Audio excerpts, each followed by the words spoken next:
السلام علیکم ورحمۃ اللہ وبرکاتہ نحمدہ ونصلی علی رسولہ الکریم اما بعد فاعوذ باللہ من الشیطان الرجیم بسم اللہ الرحمن الرحیم۔ میری آج کی گفتگو کا محور ہے استاد محترم رحمہ اللہ کی آخری باتیں اور آخری دن۔ تو یہ تقریباً 12ویں قسط ہے جو میں آپ کے سامنے بیان کرنا چاہتا ہوں۔ استاد محترم چھتوی صاحب رحمہ اللہ تعالی جب ان کو آخری دن، جس دن انہوں نے جامعہ ستیانہ بنگلہ میں سبق پڑھایا تھے، آخری سبق انہوں نے جو پڑھائے ہیں، جو ان کا آخری دن تھا، اس کی روداد کیا ہے؟ تو اس کی روداد کچھ اس طرح ہے کہ استاد محترم چھتوی صاحب رحمہ اللہ تعالیٰ کو ڈرائیور صاحب جو آگے لینے کے لیے جایا کرتے تھے، آج وہ نہیں گیا بلکہ کوئی اور آدمی ان کو لینے کے لیے گیا، کیونکہ ڈرائیور صاحب کے والد گرامی فوت ہو چکے، وہ بیمار تھے۔ تو استاد محترم کو جب لیٹ کوئی آدمی لینے کے لیے گیا، استاد محترم اس بات پر غصہ کیا کہ مولانا عتیق اللہ صاحب نے بعد میں ہمیں کہنا ہے کہ کتابیں مکمل نہیں کی، تو آج آدمی کو لیٹ پر بھیج رہے ہیں اور پھر میں لیٹ جاؤں گا تو پھر لیٹ کے ساتھ یہ ہوگا کہ کتابیں مکمل نہیں ہوں گی۔ تو آتے ہی سب سے پہلے استاد محترم چھتوی صاحب رحمۃ اللہ علیہ نے جب پوچھا کہ وہ ڈرائیور کیوں نہیں آیا جو لینے کے لیے جایا کرتا تھا، تو بتایا گیا کہ اس کے والد محترم بیمار ہیں۔ پھر وہ بعد میں آیا، اس کو پیسے بھی دیے کہ یہ پاس سیدھا آئے، کہا مولانا صاحب آپ نے کہنا ہے کہ چھتوی صاحب کی کتاب پیچھے رہ گئی ہے اور آپ نے کتاب ابھی تک مکمل نہیں کی یا زیادہ وقت لگا رہے ہیں، تو اب ہی سے پتہ ہے کہ وہ بیچارہ پریشان ہے، تو کسی اور آدمی کو بھیج دیتے کہ جو مجھے لے آتا۔ اب یہاں سوال یہ ہے کہ استاد محترم چھتوی صاحب رحمۃ اللہ علیہ کیا خود نہیں آ سکتے تھے کیا؟ بلکہ ہاں، خود ان دنوں میں کافی بیمار تھے اور ڈاکٹروں نے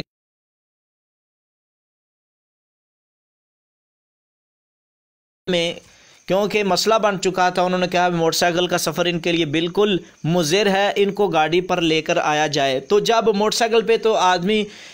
بندہ جلدی بھیج دیتا ہے، اور گاڑی کے لیے پھر کسی نہ کسی کا انتظار کرنا پڑتا ہے نا۔ بندہ کس کو بھیجے؟ جس کو گاڑی چلانی آتی ہے اسی کو بھیج سکتا ہے نا، دوسرے بندے کو تو آدمی بھیج ہی نہیں سکتا۔ تو اس لیے مولانا صاحب بھی یہاں غلط نہیں تھے۔ تو چھتوی صاحب رحمہ اللہ تعالیٰ بھی اپنی جگہ پہ درست سے، اور مولانا صاحب بھی۔ تو جب مدرسے میں آئے تو مولانا صاحب نے کہا کہ رات ایک طالب علم کا مسئلہ بنا ہے تو اس کی میٹنگ کرنی ہے۔ تو استاد محترم چھتوی صاحب کہنے لگے پہلے میں بخاری پڑھاؤں گا،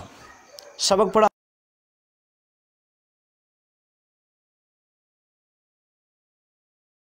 چھتوی صاحب رحمۃ اللہ علیہ سبق پڑھاتے رہے۔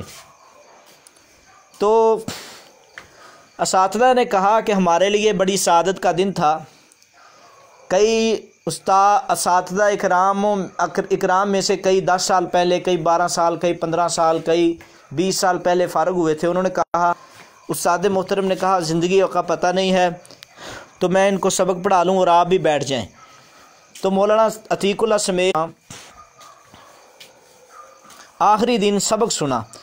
تقریباً صحیح البخاری کی 8ویں حدیث چل رہی تھی۔ شروع میں جو استاد محترم چھتوی صاحب رحمۃ اللہ علیہ لکھوایا کرتے تھے، وہ لکھوا کر 8ویں حدیث کی شرح فرما رہے تھے۔ تو مولانا عتیق اللہ سلفی صاحب اور دیگر اساتذہ کرام نے وہاں بیٹھ کے صحیح بخاری کا سبق سنا، اور پھر آخر میں کہا چلو ہم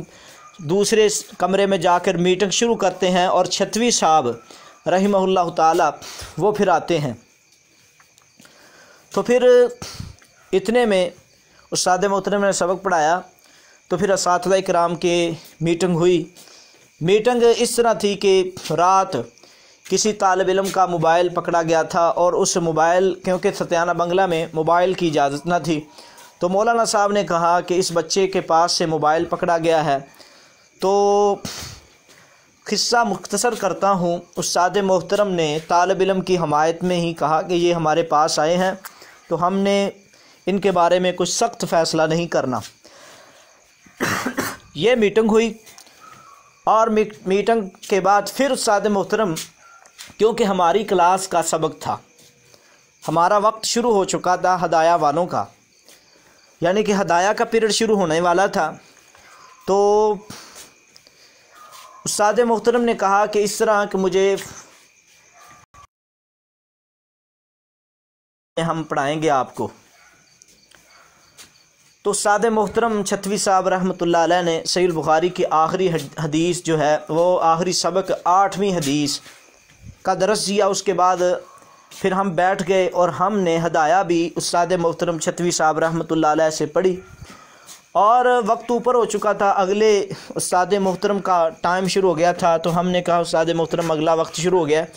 تو استاد محترم چھتوی صاحب رحمۃ اللہ علیہ کہنے لگے کچھ اور پڑھ لو۔ تو کچھ طبعاً اصرار کیا، نہیں استاد جی صبح پڑھیں گے۔ استاد جی نے کہا پھر اس طرح ہدایہ مکمل نہیں ہوگی، پہلی جلد جو پڑھایا کرتا ہوں۔ استاد محترم چھتوی صاحب رحمۃ اللہ علیہ نے کتاب بند کر دی، اور اس کے بعد جو تاریخی باتیں ہیں وہ توجہ سے سماعت فرمائیں۔ میں نے استاد محترم کا 10 منٹ وقت لیا، اور آپ سمجھیں جو تعلق رکھتے ہیں مناظرہ اور علم مناظرہ سے، وہ اس بات کو بخوبی احناف کے خلاف ایک کتاب لکھی گئی ہے جس کا نام ہے حقیقت پوری صاحب کی، اور اس میں حقیقت کھولی گئی ہے احناف کی جو کتابیں ہیں ان کی فقہ کی حقیقت اچھے انداز میں کھولی گئی ہے۔ تو اس کتاب کی فقہ حنفی والوں نے اپنی عبارتیں، مثال کے طور پر عبارت ہے کہ کوئی آدمی اگر کسی کے ساتھ مل کر،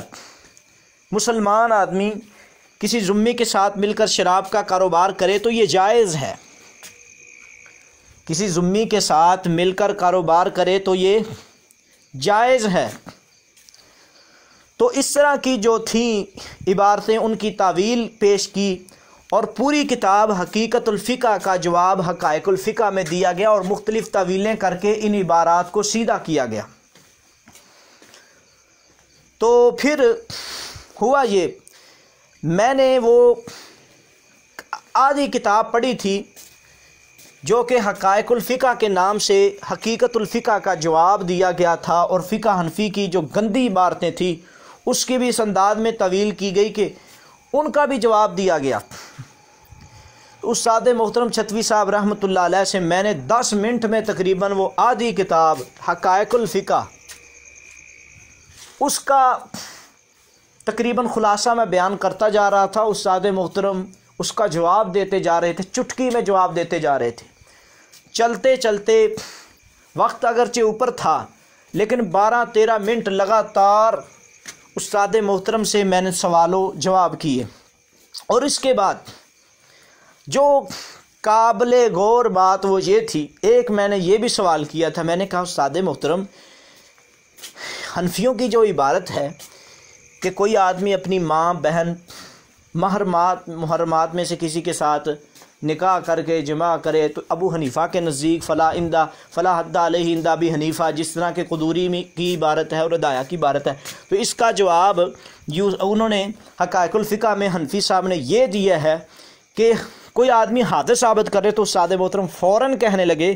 کہ اس جاہل کو پتہ نہیں، صحیح بخاری میں روایت ہے کہ رسول اللہ صلی اللہ علیہ وسلم کو پتہ چلا کہ فلاں آدمی نے اپنی ماں کے ساتھ منہ کالا کیا ہے، تو آقا علیہ السلام نے فرمایا اس کا سر لے کر آؤ۔ تو یہ کہہ رہا ہے کہ کتاب الحدود میں مسئلہ نہیں بیان ہے، کہ ضروری نہیں ہے کہ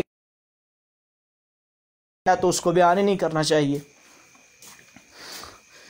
تو اس طرح استاد محترم جواب دے رہے تھے، اور جواب دیتے دیتے میں خاموش ہو گیا۔ میں نے اور بھی کافی سوال کیے استاد محترم سے، تو پھر مجھے کہنے لگے برخوردار اس طرح کیجئے کہ یہ جو کتاب ہے وہ مجھے دے دیجئے گا۔ تو میرے دل میں آیا کہ میں نے یہ کتاب جس آدمی نے لکھی ہے، کتاب احناف کا رسول اللہ صلی اللہ علیہ وسلم سے اختلاف، فروق کرمانی یزدانی صاحب، ان کے بیٹے عزیز الرحمان سے میں نے یہ کتاب لی تھی۔ میں نے کہا کیوں نہ ہو، جس طرح میں نے آدھی کتاب پڑھی ہے پھر اس کا جواب میں نے استاد محترم سے لیا ہے جو مجھے نہیں سمجھ آ رہی تھی باتیں، تو آج میں رات لگا کے وہ کتاب پڑھتا ہوں ساری، پھر اگلے دن کلاس میں سوال کروں گا اور استاد محترم چھتوی صاحب رحمۃ اللہ علیہ سے میں جواب لوں گا اور پھر کتاب استاد جی کو دے دوں گا۔ اگر میں نے پہلے دے دی تو پھر میں محروم رہ جاؤں گا، تو پھر تو میں نہیں پوچھ سکتا۔ تو اس طرح استاد محترم کو ساری کتاب کا ایک خلاصے کا پتہ اور باقی طلباء کو فائدہ ہو جائے گا۔ تو میں نے کہا استاد جی میرے پاس یہ کتاب موجود ہے اور یہ کتاب میں آپ کو کل دوں گا۔ استاد محترم چھتوی صاحب رحمۃ اللہ علیہ کہنے لگے چلو ٹھیک ہے، برخوردار یہ کتاب مجھے دینا اور میں اس کتاب کو دیکھتا ہوں اور اس کا جواب لکھتے ہیں ہم اور اس کا جواب تیار کرتے ہیں۔ تو پھر ہوا یہ، استاد محترم چھتوی صاحب رحمہ اللہ تعالی دروازے تک اور ہم آخری سیڑھیوں تک آخری دن ہم استاد محترم کو دباتے بھی رہے، سوال بھی کرتے رہے۔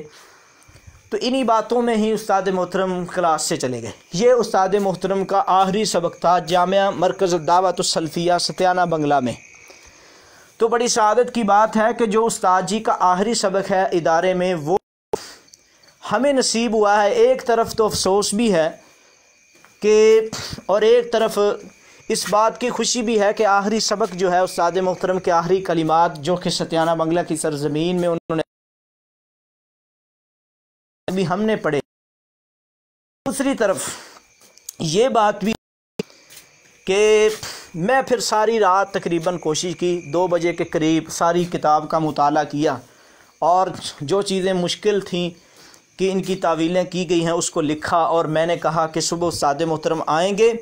اور پھر میں استاد محترم چھتوی صاحب رحمہ اللہ سے ان چیزوں کے جواب پوچھوں گا۔ تو میں اسی حالت میں تھا اور آخری دن میں ہوا یہ بھی تھا۔ اب ایک طرف تو یہ بات ہے کہ اگلے دن وعدہ کر کے گئے کہ میں کتاب لوں گا اور اس کا جواب ہم دیں گے۔ تو عصر کے بعد استاد محترم چھتوی صاحب رحمۃ اللہ علیہ نے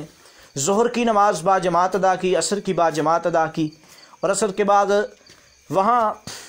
جو حفظ والا مدرسہ ہے کچھ بزرگوں سے بات بھی کرتے رہے، اور پھر ڈاکٹر عتیق امجد صاحب اور دیگر ساتھی ان کا یہ موقف کہ جس طرح رمضان المبارک دورہ تفسیر القرآن استاد محترم کرایا کرتے ہیں تو یہاں شروع کر دیں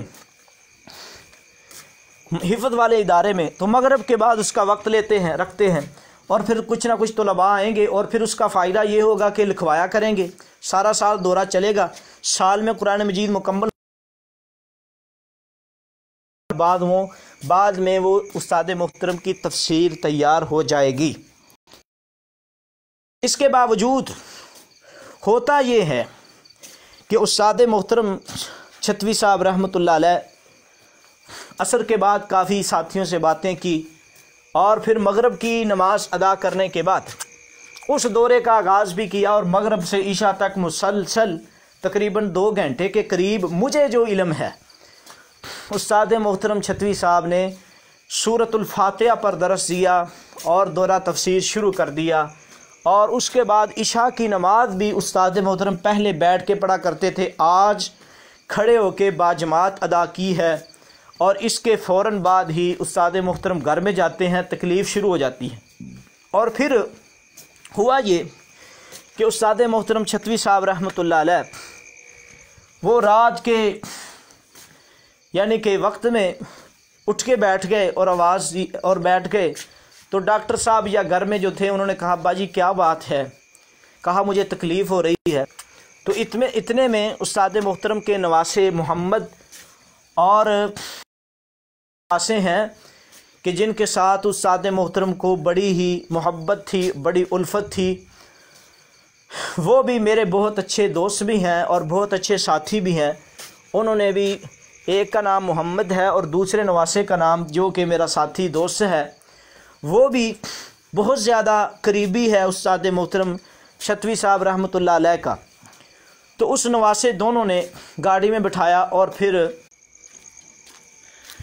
تو نواسوں نے استاد محترم کو گاڑی میں بٹھایا اور لے گئے، بڑی سپیڈ کے ساتھ گاڑی لے کر گئے، اور یہ بھی سننے کو ملا ہے کہ استاد محترم جب طبیعت زیادہ خراب تھی تو کچھ نہ کچھ ذکر و اذکار فرما رہے تھے، پھر بے ہوشی کے عالم میں کہنے لگے ہمیں نہیں پتہ چلا فیصل آباد کی کس جگہ پہ استاد محترم رحمہ اللہ کی وفات ہو گئی۔ انا للہ و انا الیہ راجعون۔ آج رات کے پچھلے پہر میں علم کا ایک بہت بڑا چراغ اور مسلک اہل حدیث کی بہت بڑی شان وہ دنیا سے رخصت ہو گئی ہے۔ تو یہ 13 اگست تھی استاد محترم چھتوی صاحب رحمہ اللہ تعالیٰ کی۔ تو انشاءاللہ اگلے دن